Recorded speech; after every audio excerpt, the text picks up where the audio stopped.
नमस्कार, मी सुमित शंकर सावंत आणि तुम्ही पाहताय TV9 मराठी। या बातमीपत्रात बऱ्याच महत्त्वाच्या बातम्या बघायच्यात, पण सुरुवातीची एक महत्त्वाची बातमी मुंबईतून आहे। पंतप्रधान नरेंद्र मोदी आज मुंबई आणि नवी मुंबईच्या दौऱ्यावर आहेत। त्या संदर्भातली ही महत्त्वाची बातमी।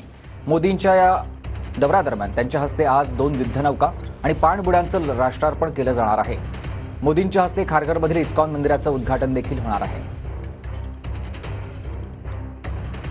पंतप्रधान नरेंद्र मोदी यांचा आजचा मुंबईचा दौरा आहे। मुंबई नवी मुंबई या दौऱ्यावर ते आहेत आणि या दरम्यान पाणबुडी तसंच युद्धनौकेचं राष्ट्रार्पण त्यांच्या हस्ते पार पडणार आहे। त्याचबरोबर नवी मुंबईत नवं इस्कॉन मंदिर बनवण्यात आलेलं आहे। या मंदिराचं देखील लोकार्पण त्यांच्या हस्ते पार पडणार आहे।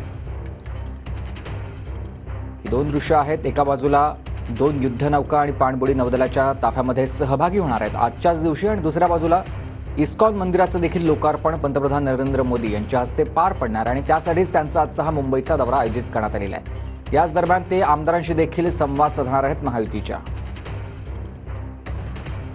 दरम्यान युद्धनौका आणि पाणबुडीचं देखील राष्ट्रार्पण होणार आहे। त्या संदर्भातली अधिक माहिती या दौऱ्यासंदर्भात देतात माझे सहकारी निवृत्ती बाबर आपल्याला। निवृत्ती, सुमित, आज नौदलासाठी अत्यंत महत्त्वाचा दिवस आहे, कारण की 2 युद्धनौका आणि 1 पाणबुडीचा आज नौदलामध्ये समावेश होणार आहे। या कार्यक्रमाचं आयोजन नौदलाचं जे मुंबईतील नौदलाचं जे या ठिकाणी गेट आहे त्या ठिकाणी आयोजन करण्यात आलेलं आहे। आपण पाहू शकतो की टायगर गेटवरती मोठ्या प्रमाणात जे निमंत्रित आहेत त्यांची गर्दी झाल्याचं आपल्याला पाहायला मिळतंय। केवळ निमंत्रितांनाच आतमध्ये प्रवेश देण्यात येतोय आणि संपूर्ण सुरक्षिततेच्या कारणास्तव कोणालाही वाहन अथवा मोबाईल घेऊन जाण्यासाठी परवानगी नाहीये।